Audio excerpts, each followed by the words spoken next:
Jainko ahal guztien betikekoa. Santiagoren ondorio xurtzeaz sakratu zenituen apostoluen lehenengo ebangelizazio lanak. Egizu zure elizak haren zailakizaz etengabe indarrakiturik sendo iraun dezala haren testigantzaz. Eta gure herriek behiak jarrai bezaiotela Kristoni mendeen azkeneraino. Zurekin eta Espiritu Santuaren batean jainko garege bizi baita gizaldi eta gizaldietan. Amen.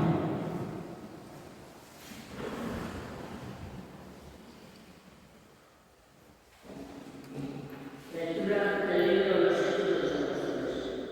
En aquellos días, los apóstoles daban testimonio de la resurrección del Señor Jesús con mucho valor y hacían muchos signos y prodigios en medio del pueblo. Los condujeron a la presencia de Sanedrín y el sumo sacerdote los interrogó. ¿No os habíamos prohibido formalmente enseñar en nombre del Señor? En cambio, habéis llenado Jerusalén con vuestra enseñanza y queréis hacernos responsables de la sangre de este hombre. Pedro y los apóstoles replicaron: hay que obedecer a Dios antes que a los hombres. El Dios de nuestros padres resucitó a Jesús, a quien vosotros matasteis, colgándolo de un madero. La diestra de Dios lo exaltó, haciéndolo fuerte y salvador, para otorgar a Israel la conversión con el perdón de los pecados. Testigos de esto somos nosotros y el Espíritu Santo que Dios da a los que le obedecen. Esta respuesta los exasperó y decidieron acabar con ellos. Más tarde, el rey Herodes hizo pasar a cuchillo a Santiago, hermano de Juan. Palabra de Dios.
Eta guk ere sinismen espiritu berak dugularik sinisten dugu.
Él les dijo: mi cáliz lo beberéis, pero el puesto a mi derecha o a mi izquierda no me toca a mí concederlo. Es para aquellos a quienes lo tiene reservado mi Padre. Los otros 10, que lo habían oído, se indignaron contra los dos hermanos.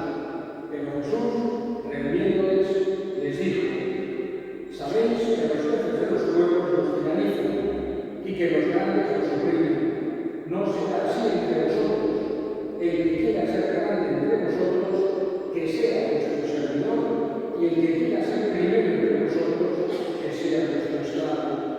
Igual que el Hijo del Hombre no ha venido para que le sirvan, sino para servir y dar su vida en rescate por muchos.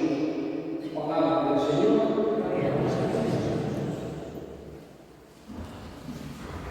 En este 25 de julio celebramos la solemnidad del apóstol Santiago. Hay dos apóstoles con el mismo nombre, no es el mismo caso porque hay dos Santiagos, pero también había dos Judas. Entonces, este que celebramos hoy es Santiago, llamado así el Mayor, que era uno de los 12 apóstoles de Jesús, lo cual para nosotros, cristianos, tiene una importancia crucial, porque Jesús quiso que la transmisión de aquello que él había dicho y había hecho nos quedase por medio de aquellos 12 apóstoles que él quiso escoger. Y no los escogió porque fueran mejores que otros o fueran más inteligentes o más poderosos, los escogió porque él quiso. Y quiso escoger gente especialmente sencilla para que nosotros entendiéramos que la fuerza de la Iglesia, la transmisión de la fe e ir adelante el cristianismo no depende tanto de nuestras capacidades económicas, intelectuales, ni siquiera de nuestras virtudes, sino que es la fuerza de Dios, la fuerza del Espíritu, la que lleva adelante a su Iglesia. Muchas veces con gente no especialmente cualificada o, vamos a decir, importante o que tenga rápido. Por eso Jesús no fue a escoger, vamos a decir así, a un militar romano de alto rango, a un filósofo griego que tuviese mucho reconocimiento, a un jurista o a un rabino importante, fue a escoger gente sencilla. Y en concreto Santiago, el Mayor, como su hermano Juan, eran pescadores en el mar de Galilea. Todo su trabajo era ir con el Padre a pescar peces y de eso vivían, del pescar en el mar de Galilea, gente honrada, gente trabajadora. Y Jesús quiso a buscar este tipo de gente. Y por eso cuando se acercó estaban arreglando las redes, su padre que se llamaba Zebedeo y los dos hermanos, Santiago y Juan, y les dijo: dejad las redes y venid conmigo, yo os haré pescadores de hombres. Esas palabras les llegaron hasta lo profundo del corazón, dejaron todo y siguieron a Jesús. Por eso vivieron 3 años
digamos que cuando estaba aplicándose una tradición, estaba en Venezuela hace San Augusto, en la actual Zaragoza, y se le apareció la Virgen María encima de un día para alentarle en un momento difícil y digamos es una tradición que ha quedado muy antigua.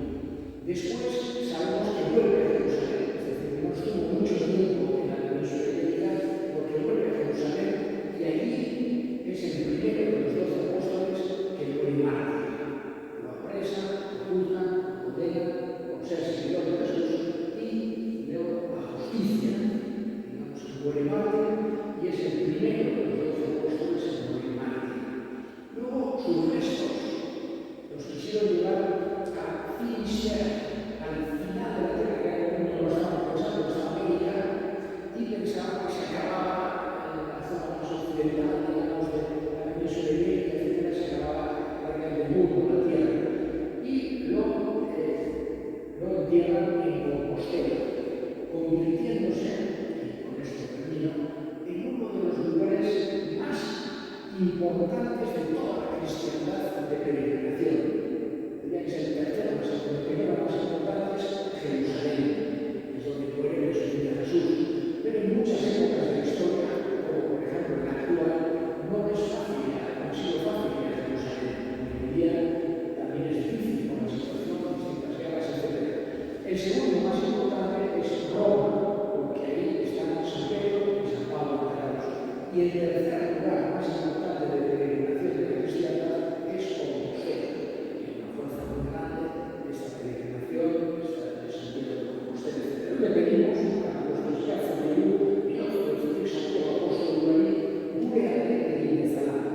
Sendotu betzala berean, eta egin betzala bera izan duzen bezala, beti Jesu Kristoren aniskide fide.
Los que estamos aquí reunidos y por todos los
mekaliko bataio salbagarriaz, sakrifizioak soilen berria eskaini zaizugun, Jesu Kristo gure jaunaren bitartez, jauna zuekin, eta zurekin goga bihotzak, eskerrak jangoiko gure jaunari. Egokira bai eta zuzen bidezko eta salbagarri nahi eta beti guzturi eskerrak ematea jauna, aipa guztiz, santu, jaioko ahal guztiru beti ereko antzai horri. Santurago, testigu kutxunak iragarri zuen, zure semearen erigotzatik eta piztueratik datorren erregioa, eta bera izan zen apostoluetan lehenengoa, jaunaren kariza eraten. Haren gidaritzaz eta zaitaritzaz gordetzen da sinismena gure herrietan, eta zabaltzen lur osoan. Ura dute lagun errokestu bazenek, azkenean zugana heldu arte Jesu Kristo gure jaunaren bitartez. Horregatik, jauna egeu guztiekin batean horren eta beti goresten zaitugu, fedea parez abesten dugula. Santu, santu, santua,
Era berean azarondoan karizaturik berriz ere eskerrak emanez, bere ikaslei eman zien esanez.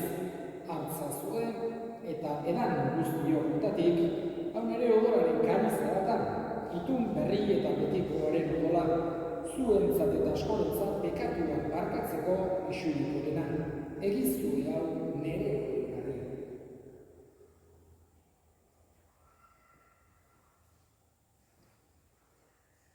Hau da, sinismenaren misterioa.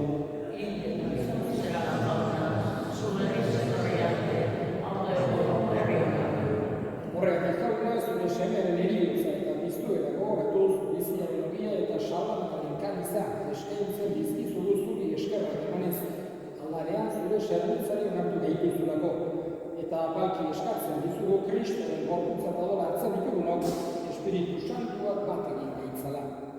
Izan gogoan jauna, mundu guztian zabaldurik dagoen zure Eliza, eramazu maitasun osora. Leon gure itasantuarekin, Fernando gure butzaiarekin, eta Eliz gizon guztiekin batean. Era berean izan gogoan jauna pizteko itxoropenean joan diren gure semeak eta indako guztiak ere. Bereziki, Amparo Agudia, Katalina Irure, Luis Berri, Pilar Berri familia indakoak Jose Elizar, Maria Angeles Ortuzar, Juan Carlos Elizar, Sotero Olabe eta Eugenio Arana. Aritzazu zeropegiaren argitan errotizak izan horrenguk, guztiok betiko bizia iritsu ezagun, Mama Maria Virginia Noatxo egin, haren senar Jose Santuarekin apostolu santu egin eta gizati guztietan, zure adiskide izan diren santuekin, haiekin batean gorez ezagun, Jesu Kristo zure semenaren bitartez. Honen bitartez, honekin eta honengan, zuri aita jakoikoa lortu batik, Espiritu Santuaren batean, oso gari izan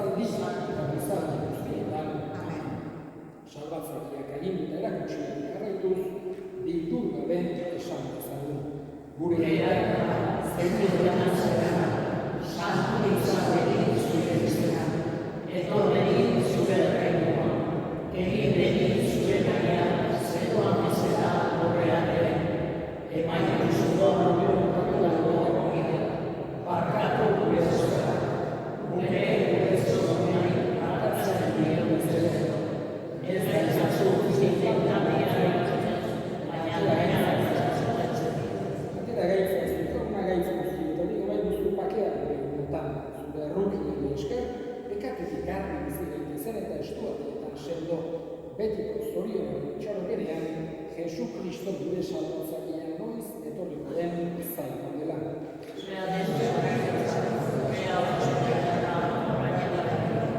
Jesu Kristo gure jauna zure esan apostoluei bakea uzten dizuet nire bakea ematen. Begira zure Elizaren sinismenari eta ez gure pekatuei.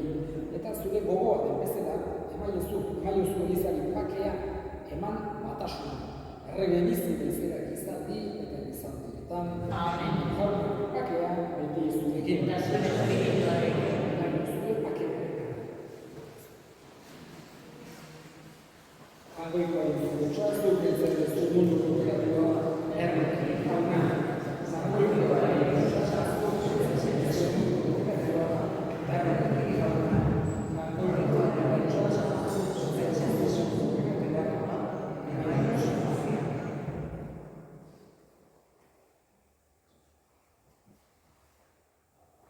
Hona hemen, Angoikoaren bildotxoan munduko pekatu batentzen duen zoriontsuak jaunaren naira deituak.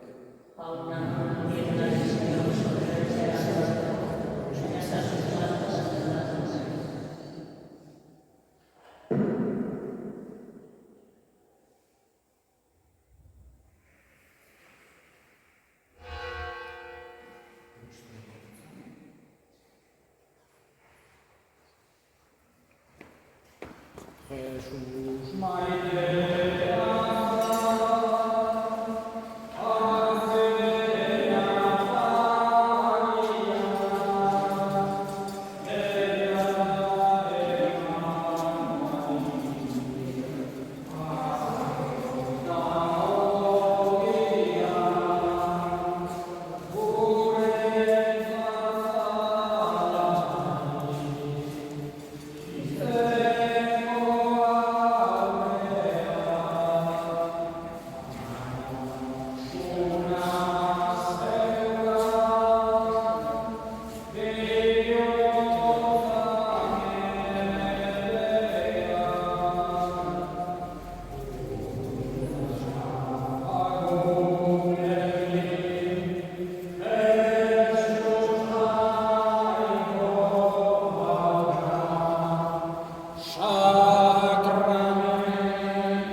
egin izan protoiz.